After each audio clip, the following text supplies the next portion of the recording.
And the first thing I saw from the train window were upperclassmen waving swords at us. And from that day on, it was double time anytime we were in formation. We marched, of course, like all good cadets, but if we were going anywhere, it was double time. But oh boy, the class system, they yell at you, and, you know, practically touch you nose to nose. All we heard double timing it to our barracks from the upperclassmen is they were yelling at us, "I hear eyeballs clicking. You can't look around, mister. You can't buy this place," and all kinds of rattling stuff like that. And well, we were underclassmen for a month. And were you flying other kinds of aircraft? No, we weren't flying at all. We went through pre-flight, and pre-flight was just learning basic things about the Air Force and flying and everything without flying. And these men who would conquer the air shined the seats of their pants in an endless number of classrooms. Yep, they went to school again. And they learned a brand new set of words that soon became as familiar as their own names, like aerodynamics, for instance, a slipstream, mushing, tachometer, and oscillation.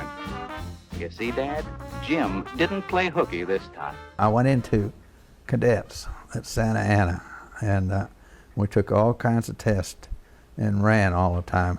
You know, physical education, ran and ran and ran. We did a lot of that, and marching. Every Sunday we had to have a parade, you know, where everybody came and watched. And then we took a lot of tests. We had to learn how to identify planes in a second like that, or boats, you know. Like we were, say we're flying out over the ocean, look down, say that's a Japanese so-and-so, or the planes, that's a Zero, or that's the ME-109. I really don't remember too many people washing out in that stage, but you know, it could happen and you wouldn't know about it. There were so many at Santa Ana. It seems like everybody wanted to be a pilot, that kind of thing. Oh yes, yes. I can remember one fellow, he had achieved the highest test scores of the written exams. And we were lined up at that particular instant to get a shot of some sort, I don't remember. He saw the needle and he passed out. Didn't touch him, he just passed out, and they washed him out, just like that. Was it that easy to get washed out? I mean, was it that competitive? It was very easy to get washed out. I mean, in 1943, things had been going on for a while. So there was a surplus. In fact, as it turned out, a majority of people applied for pilot training. Those who weren't accepted turned into navigators and bombardiers. The safety belt, and above all, the shoulder harness. Watch what happens to the dummy when he comes in with wheels up and safety harness off. Not doing his duty, 13 relaxes with a gal who's a spy for the enemy Axis. I'll never talk. Never talk. I'll never... The next shipment of 10,000 bombers leaves New York on the 2nd. Berlin will be rated at 8 o'clock. High Command will invade on the 23rd. Convoy of 100 ships... 13 starts babbling, and before he's through, he's told all he knows to you know who. 40,000 tanks rolled up. And these men from your homes and your churches and your arms learned the story told by myriads of precise, calculating dials. A split second might mean a life. And that boy whose heartbeat was once your own learned to know the heartbeats of a motor. And then when they got you through pre-flight, which was marching and learning to salute and doing KP, humiliating you in every way they could, 9 weeks. They're ready now to send you to a flight school. You've been in pre-flight. And they send you to primary.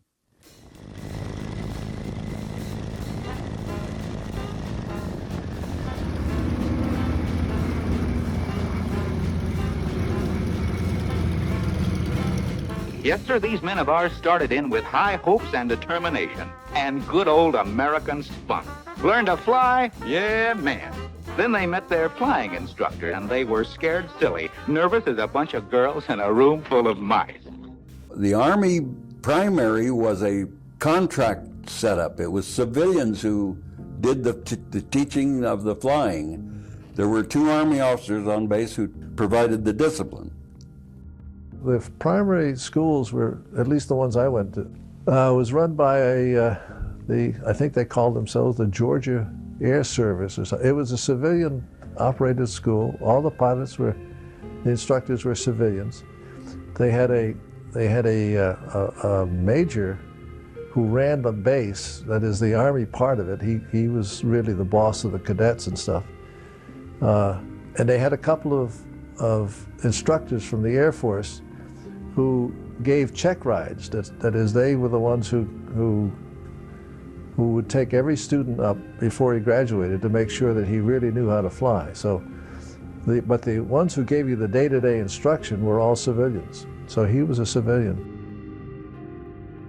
And we flew the Ryan. It was a PT-22, I believe. It was made by Ryan. You know, Ryan out of San Diego that made that plane that belonged to that Lindbergh flew. And there was a little open cockpit, and it was all metal. What kind of aircraft did you fly in the primary? Yes. One of the sweetest ships made. A PT-17 Stearman, biplane. You see them at all the shows. They do all the stunts. It's an open cockpit? Open cockpit, yes. Did you like flying that plane? Loved that plane. Oh, it really was terrific. Well, we started out in Stearman, which is the biplane, which I loved. It was neat. Civilian instructors of the primary flying school take final instructions from Captain Horton, Air Corps Supervisor. Like devotees nearing a shrine, the dodos now approach the PTs, or to you, primary trainers. Each dodo meets his instructor. 1 out of 4 is chosen for the first mass flight. The others return to the line to await their turn. This is to be a joy ride. Instructions start tomorrow. Even so, the instructor shows the airman's care in trying out his controls, demonstrating them to the student as he does so. The Indians cranked the airplanes up, and this was an old twin-wing airplane with an open cockpit and a helmet and goggles, and you thought you were in World War I. Did you like it? I loved it. I loved it. It was pure flying. A taxi for a mass takeoff.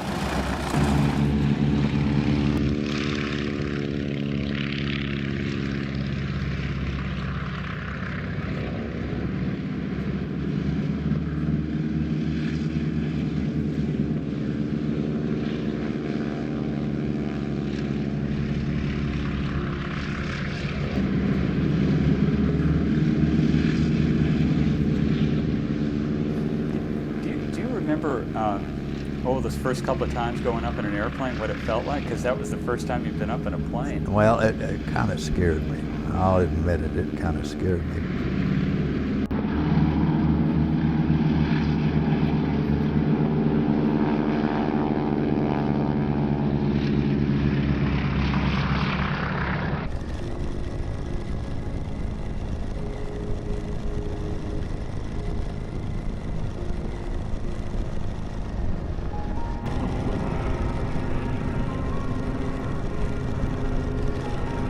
And there's your boy up in the air, taking hold of the stick for the first time and feeling the plane respond to every slight movement was big thrill number 1. That happened the very first time they went up. And the instructor, wise in the ways of teaching fledglings to sprout their pin feathers, acted just too darn casual about the whole thing. The instructor took me up, and it's an open cockpit. You know, you look up and there's this guy, and he asked me, "Is your belt tight?" And I said, "Oh yeah, it's tight." He said, "Whoop," we went upside down, and it wasn't tight; it was loose. And there I'm hanging and looking up at the ground. I couldn't wait till he straightens out. And after that, forever, I always had a tight seatbelt. It was a great lesson.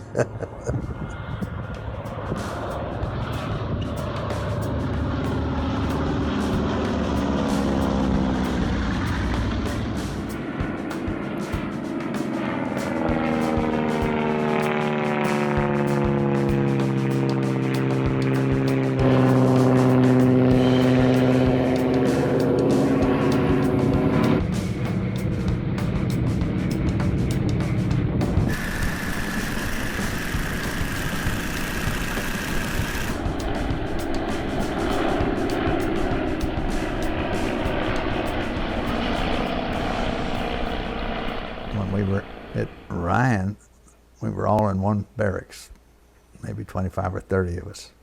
They'd come in the morning and blow that whistle and wake everybody up. Get up, get up. Well, we did, and then we had ground school. In the air, he is taught how to fly an airplane. On the ground, he learns why an airplane flies. To his surprise, there is no classroom boarding. If you ask me what part of your whole training is most important, I'd say with primary, because that's where you get your real flying habit. Watch out for the wise guys. Don't let them send you out after a bucket of prop wash or 9 feet of flight line or sell you tickets to the USO.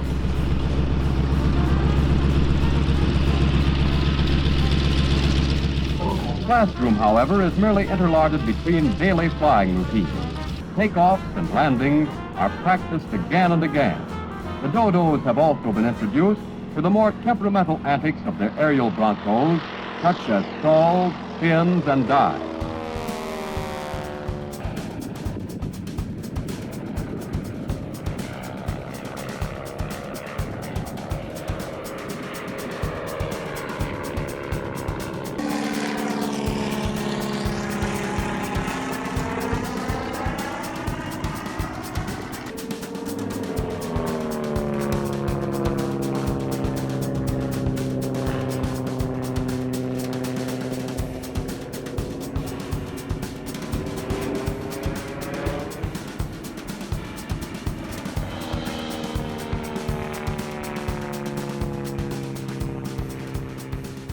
And there were no runways. You just landed on this big open field any old way you wanted. I mean, you could land on one side or the other side. And in fact, there were planes coming in all over the place. When you flew, there could be a plane 50 feet over landing at the same time, you know. And sometimes they weren't going in the same direction as you, and as you got down the field, he kept getting closer and closer. That, you know, that kind of thing. It was kind of scary. You think about it now, and I thought, God, that could have been pretty scary. But never any wrecks or anything. So it was a round field. It had some grass, some sand, and markers, so you could always land a PT-17 dead into the wind, because that airplane was a ground looper. Once you got it on the ground, it didn't want to go straight. And one of the most prevalent failures on that airplane was the tail wheel tire, because the tail wheel was steerable, and if you got the tail down, you had to actually kick the rudder and the tail wheel to keep that PT-17 from spinning around and digging the wingtip into the sand. That first landing is the tough one, and say, he's having a time. Hey there, fella. That wing's no plow. Hold her, Newt. Suppose you wanted to land along a line like this, but soon the wind is drifting you off to the left. So your nose is pointed this way, and your wheels want to roll this way, but you're moving over the ground in this direction. Here's what happens when you try to land that way.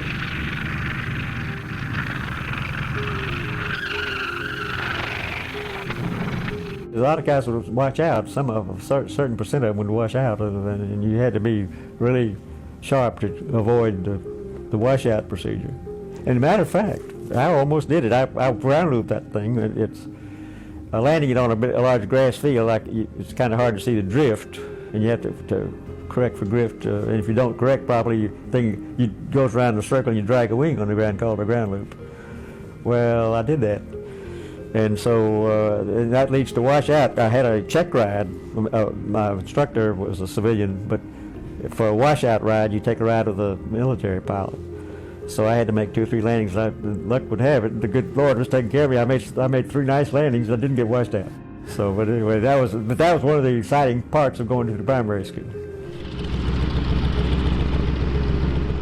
When you fly in a plane with instructor always sits in the back.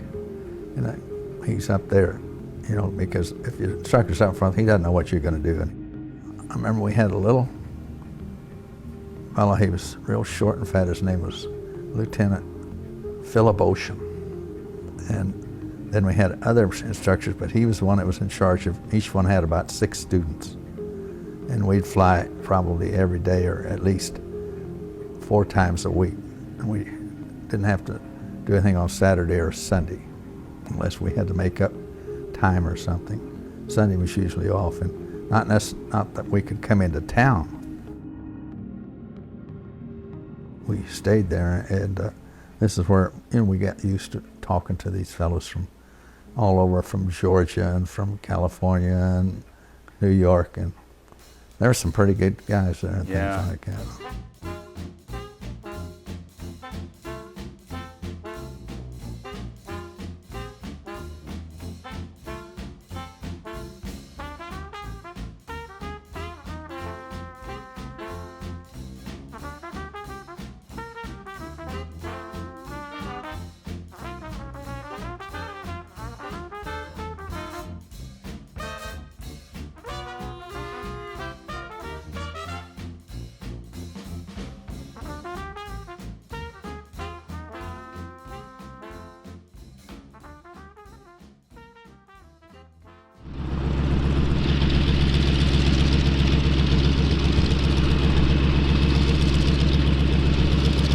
And I had an instructor, little, short Irishman, Ken O'Houlihan.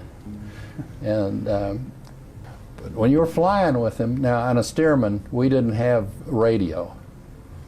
And he had a system that he could talk to us, and we could hear him. We couldn't respond.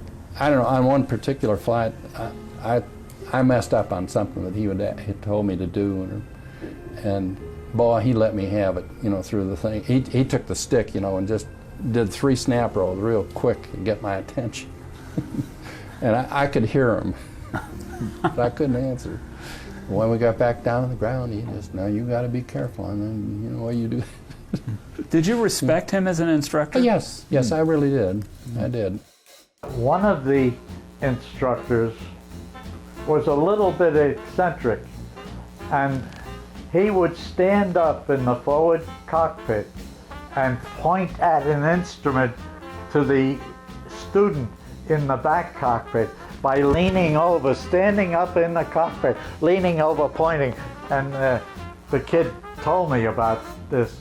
One day he was doing that in the traffic pattern.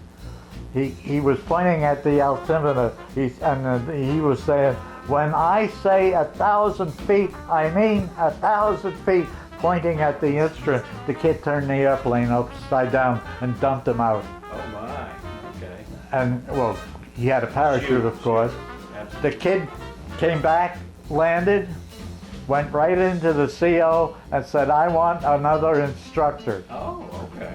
Then the instructor came in with his parachute in his arms, madder than the dickens. Yeah. But he couldn't do anything. Yeah. Because he made an unauthorized move. Here's an average knucklehead who's decided to turn to the right. Look at him. Head down, watching all the instruments, including some he doesn't have to watch, making up his mind to turn. Here he goes. Yep, there he goes. He almost went, taking another fellow with him. Couldn't he use enough common sense to look to the right when he's turning to the right? There's a trick even to sitting in a plane, and this isn't it. Albert here's what is called a locomotive engineer, having picked up this habit from his jalopy.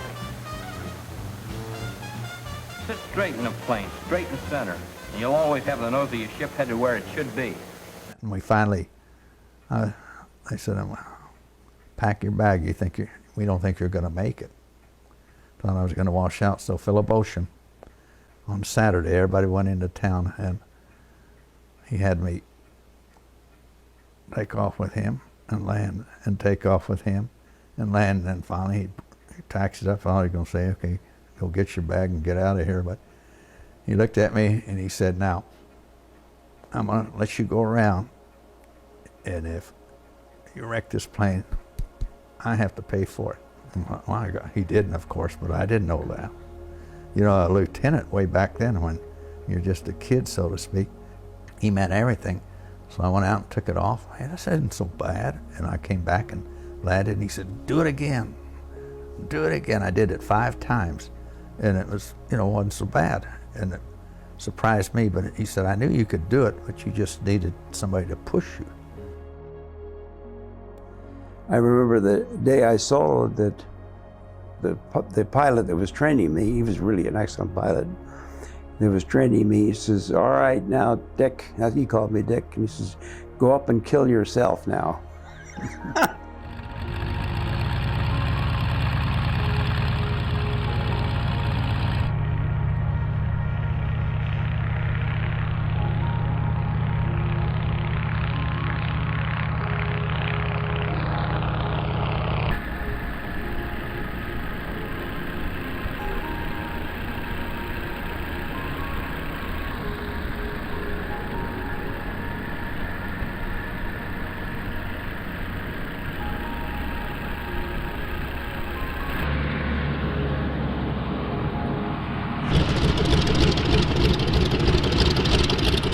And I came around and did what I was supposed to do, and it was the best landing I ever made. And he thought it was terrific himself. I was flying with my instructor, learning how to land the 17, the Stearman. And one day I thought I was doing pretty good. And I get it into 3-point attitude, and we were supposed to level off a foot off the ground and let it just settle, just drop down on 3 points. And I thought I was doing pretty good, and I was about to make my last landing when the instructor hit the stick and pushed it forward, and it bounced the airplane. And then of course I had to recover from that, which was a matter of applying power, getting it flying again, and landing it again. Well, I landed it again, not so good, and the instructor got on the Gosport tube. Now, a Gosport tube was a rubber tube that he spoke into. He had a funnel-like that he spoke into, and the Gosport went into your helmet earpieces. Well, he gave me the devil. He yelled at me, and oh, that was the lousiest landing I ever saw, etc., etc. And he all the way across the field, as I was taxiing, he was giving me a hard time. And finally we get to the upwind side of the field, and he says, stop this airplane, I'm getting out. You can go kill yourself if you want. And he climbs out of the cockpit, closes the seat belt, the safety belt, takes his parachute, walks off, and sits on a boundary marker. And he says, go on, go kill yourself. Do it 3 times if you can. I'm taxiing away. I didn't know whether to S or go blind, And I look up in the mirror, the rear view mirror that was up on the wing, and he's laughing away like anything. Well, I made 3 lousy landings. Then after that, okay, I was allowed to practice landings, and then with a little more duel, I was allowed to fly around the area. And they are relentless on these first few flights. And they wash people out. They'd wash a college professor out and take a farm boy. There was no rhyme nor reason as to why they took who and who they didn't take. The ones that washed out immediately went to become either a navigator or a bombardier because they had already gone through flight training. The ones that were real hot on mathematics, they took them for navigators. The rest of them became bombardiers, or they even washed them out and made mechanics out of them. Oh, we get it. That's where HP's girl lives. What's up, honey?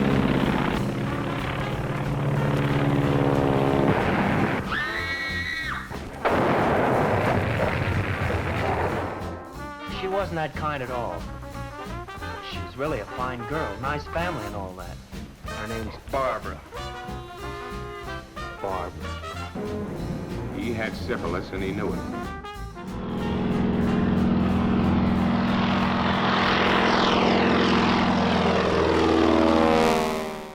Landing stages were done at an auxiliary field, and it was sort of a practice for short field landings. And what they did was they put a clothesline across the end of the runway at about 4 feet high. Yeah. And you had to land without touching the clothesline as close as you could. Yeah. And there were other neat stuff they had us doing.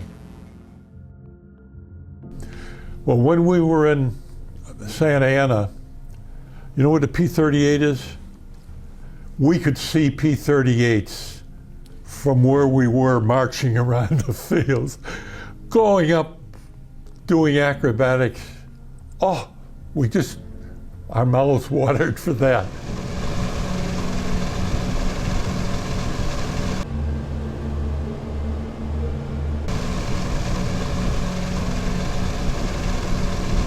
So I hoped I might get into a P-38. They reviewed the records and what have you and said, you're not adept enough at aerobatics, which we did in both primary and secondary flying school. So we're going to send you to a twin engine instruction school.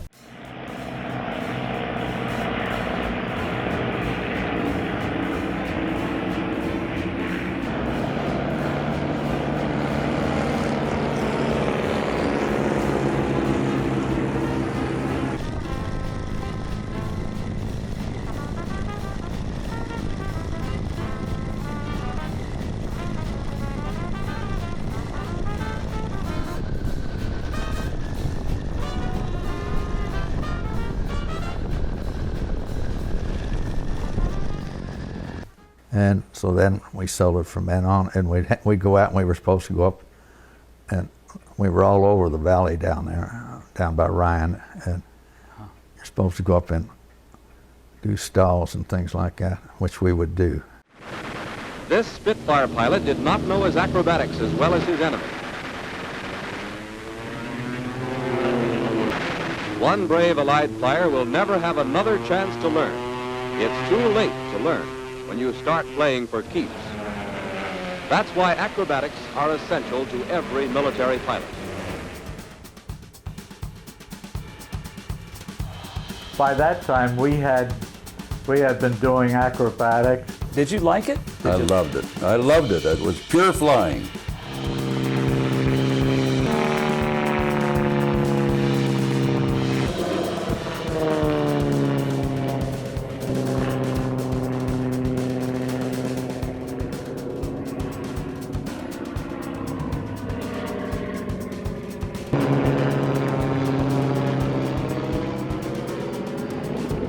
When you turned upside down and hung out of the cockpit a little bit, the wind whipped your face and slid your goggles down so you couldn't see when you got straightened up again. I loved it, still do. I think that was the ultimate form of flying.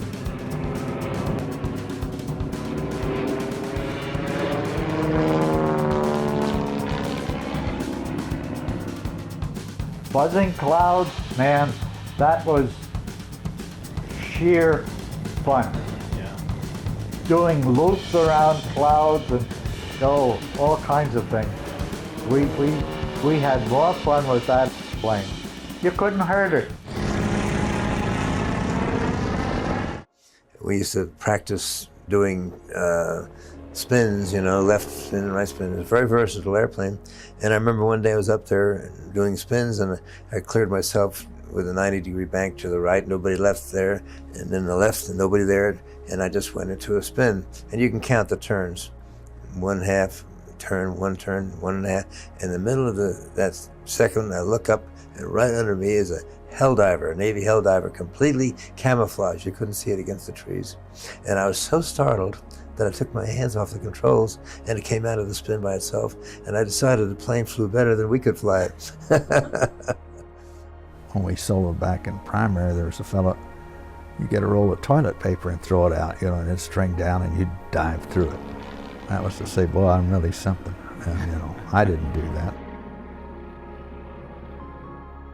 Some of the favorite things we used to do was, one, chase hawks into clouds and then dive around the cloud and watch them spin out of the cloud into the bottom. Another thing is to take balloons and blow them up and throw them out and then try to break them with the propeller. We had all sorts of things that we used to do.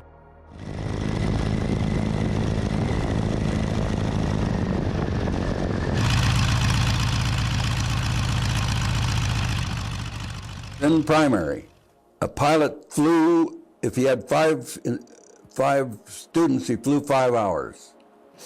If he washed out 3, he only flew 2 hours. My pilot was an old man, 40-some years old, who wanted his people to get through, and he put every one of us through. And I've always admired and respected him for that. But of the 5 farm boys I went in with, all of us went to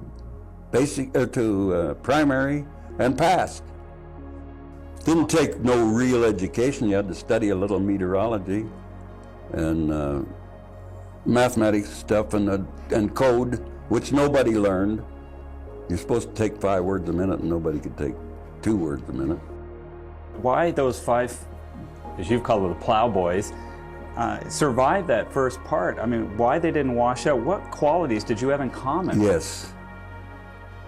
We were not smart alecks. We were brought up to respect our elders. All of us were quiet, not talking when we didn't have to, obeyed the rules. If they said don't sneak out of the place at night, we didn't sneak out of the place at night. They said clean the toilet, we cleaned the toilet. It wasn't because we were trained that way, it was because we were raised that way.